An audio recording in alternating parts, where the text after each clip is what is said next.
Welcome back to Unlock, Empower, Transform. I'm Shay Blackmon. And it's Thursday, which means we're going deeper on something that matters. This is episode 47. Today we're talking about the elephant in the server room, AI transformation. Everyone's doing it, everyone's talking about it, and most organizations are failing at it.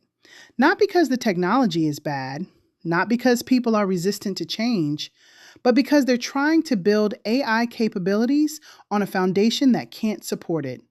That foundation is trust, and more specifically, psychological safety. Without it, your AI transformation is already dead. You just don't know it yet. Let's talk about why, and more importantly, what you can do about it. Here's what I see happening in organizations right now. Leadership gets excited about AI. They invest in the tools. They bring in consultants. They create implementation plans. They announce the rollout with great fanfare. And then nothing happens. Well, not nothing.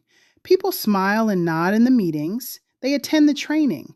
They say the right things. But behind closed doors, they're not using it.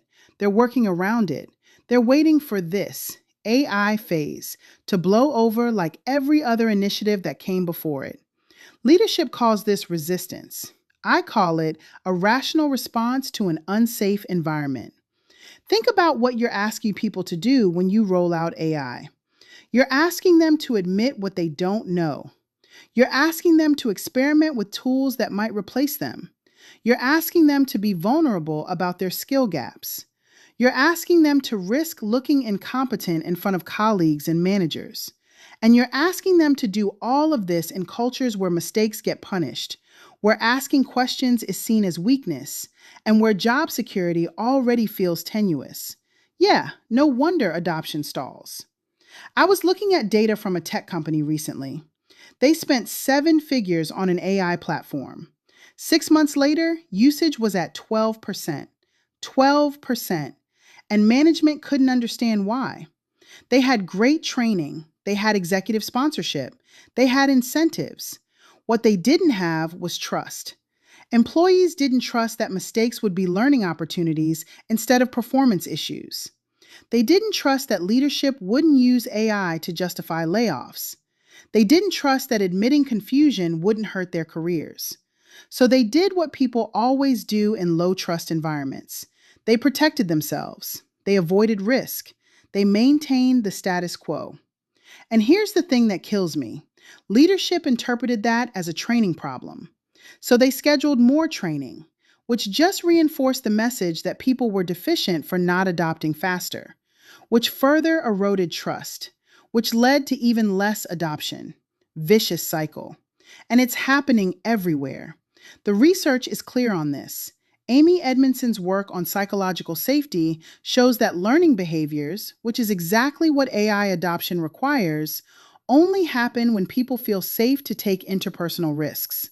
When they don't, you get silence, you get compliance without commitment, and you get innovation theater instead of actual transformation. AI adoption isn't a technology problem, it's a trust problem, and you can't solve trust problems with better software. Now, I want to talk about something I don't hear discussed enough. Gen X leaders have a unique advantage in this moment. And if you're a Gen X leader, you need to understand this because your organizations need you right now more than they probably realize. We grew up in the analog to digital transition. We remember what work was like before email, before cell phones, before the internet became ubiquitous. We lived through the introduction of personal computers, the shift to digital communication, the rise of remote work technology, which means we know something that digital natives don't. We know what it feels like to have technology fundamentally change how we work, not theoretically, viscerally.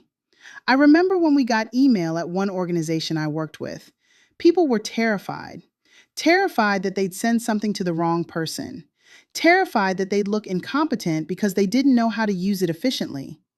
Terrified that this new tool would somehow expose their inadequacies. Sound familiar? That's exactly what's happening with AI right now. But here's the difference. We lived through those transitions and came out the other side. We know that the fear is real but survivable. We know that competence with new technology is built through messy experimentation, not perfect execution. We know that the people who adapted fastest weren't necessarily the smartest or most tech savvy. They were the ones who felt safe enough to try and fail and try again. Gen X leaders can humanize technology change because we've been through it ourselves. We can say, I remember when I was terrified of this too, and mean it. We can create space for people to be confused without judgment because we remember being confused ourselves. And critically, we understand something that pure digital natives might miss. Technology adoption isn't linear, and it's not just about capability. It's about identity, about control, about meaning making in work. When someone resists AI, they're often not resisting the technology. They're trying to protect something that matters to them. Maybe it's their sense of expertise. Maybe it's their relationships with colleagues. Maybe it's their understanding of what makes them valuable. Gen X leaders get this because we had to work through it ourselves.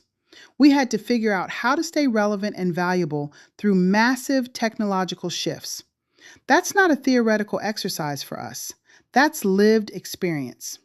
So if you're a Gen X leader rolling out AI transformation, use that. Share your story. Talk about what it was like to adapt to previous technology shifts. Normalize the discomfort. Model the vulnerability of saying, I don't fully understand this yet either, and that's okay. That's how you build psychological safety. Not through slogans or posters about innovation culture, but through authentic leadership that acknowledges the human reality of transformation. And listen, this applies whether you're Gen X or not. The principle is the same. People need to see that learning is messy, that confusion is normal, and that trying and failing is not just acceptable, but expected. They need leaders who go first in being vulnerable about their own learning edges. All right, let's get practical. How do you actually create psychological safety for AI adoption? Because be more trusting is not a strategy. First, you need to separate experimentation from performance evaluation. This is critical. If people think their AI usage is being monitored for performance reviews, they will never experiment authentically. They'll only use AI in ways they're confident will succeed, which defeats the entire purpose. Create explicit safe zones. Sandbox environments where people can play with AI tools without any stakes. No deliverables, no metrics, no judgment, just exploration. One organization I know about created AI learning labs, monthly sessions where people could bring any challenge they were facing and experiment with using AI to address it. No managers present, just peers learning together. The psychological safety in those sessions was dramatically higher than in their normal work environment, and that's where real adoption started happening. Second, normalize failure publicly. And I don't mean the sanitized, we learned so much from our challenges kind of failure discussion. I mean real failure. Leaders need to share specific examples of trying to use AI and having it go wrong, getting bad outputs, wasting time, looking foolish. There was a company where the CEO started every all hands meeting with, here's how I screwed up with AI this month. Shared actual examples, made fun of himself, showed the bad prompts and the worse outputs. Usage across the organization doubled within a quarter. Why? Because he signaled that experimentation was expected, failure was normal, and you weren't going to lose your job or your credibility for trying things that didn't work. Third, create peer learning networks, not top-down training. Traditional training reinforces hierarchy, expert teaching novice. Peer learning creates lateral safety where people can admit gaps without status implications. Set up AI adoption cohorts, small groups that meet regularly to share what they're trying, what's working, what's not. No trainers, no curriculum, just structured peer learning with a facilitator who keeps things moving. Fourth, and this is huge, address the fear directly. Don't pretend it's not there. Don't gaslight people by saying AI won't impact jobs when everyone knows it will. Have honest conversations about what AI means for work, for careers, for the future. In my doctoral research on organizational leadership, one pattern is crystal clear. Ambiguity destroys psychological safety faster than bad news. People can handle hard truths. What they can't handle is not knowing where they stand or what's coming. So be transparent. If you're using AI to increase efficiency and that might mean role changes, say that. But also say what you're doing to support people through that transition. What reskilling looks like, what the timeline is, what the criteria for decisions will be. Fifth, measure and monitor psychological safety, specifically around AI adoption. Include it in your engagement surveys. Ask explicitly, do you feel safe experimenting with AI at work? Do you feel comfortable admitting when you don't understand how to use these tools? Do you trust that mistakes in learning AI won't hurt your career? And this connects directly to the Shield Resilience Strategy Guide. The guide walks through building resilient systems, and psychological safety is the foundation of organizational resilience. When people feel safe, they adapt faster, they innovate more, they weather change better. The Shield framework helps you build that foundation systematically. Finally, tie AI adoption to your broader culture transformation work. Because here's the reality. If your culture doesn't support psychological safety generally, it won't support it for AI specifically. You can't bolt psychological safety onto a toxic culture and expect it to stick. This is why, in high-value leadership, transforming organizations through purposeful culture, I emphasize that transformation isn't about individual initiatives. It's about creating cultures where people consistently feel valued, heard, and safe to take risk. AI adoption is just one manifestation of that deeper cultural dynamic. All right, here's your actionable exercise. I call it the Safety Pulse Check. You can do this in the next 48 hours, and it will tell you exactly where your psychological safety gaps are around AI adoption. Step 1. Identify 5 to 7 people across different levels and departments who are supposed to be using your AI tools. Don't just pick the enthusiastic adopters. Pick a representative sample. Step 2. Schedule 15-minute one-on-one conversations. Frame it explicitly as learning, not evaluation. Say something like, I'm trying to understand what would make it easier for people to experiment with our AI tools, and I'd love your honest perspective. Step 3. Ask these specific questions. On a scale of 1 to 10, how safe do you feel experimenting with AI tools at work, even if you might make mistakes? What would need to be different for that number to be higher? What's one thing leadership is doing that helps with AI adoption? What's one thing that hinders it? If you were struggling to use an AI tool, what would you do? Would you ask for help? Why or why not? Step 4. Listen for patterns. You're not looking for consensus. You're looking for themes. Where are the trust gaps? What fears keep coming up? What's getting in the way? Step 5. Pick one intervention based on what you heard. Maybe it's starting a peer learning cohort. Maybe it's creating an explicit, no-stakes experimentation time. Maybe it's having leadership share their own AI failures, but pick one specific action and implement it within 2 weeks. Here's why this exercise works. It does 3 things simultaneously. It gives you diagnostic data about psychological safety. It models the behavior you want, asking questions, seeking to understand, creating space for honest feedback. And it builds trust by showing that leadership cares enough to actually listen.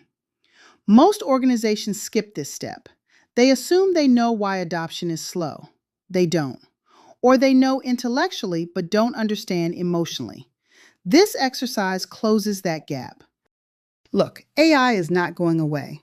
The organizations that figure this out are going to have massive competitive advantages.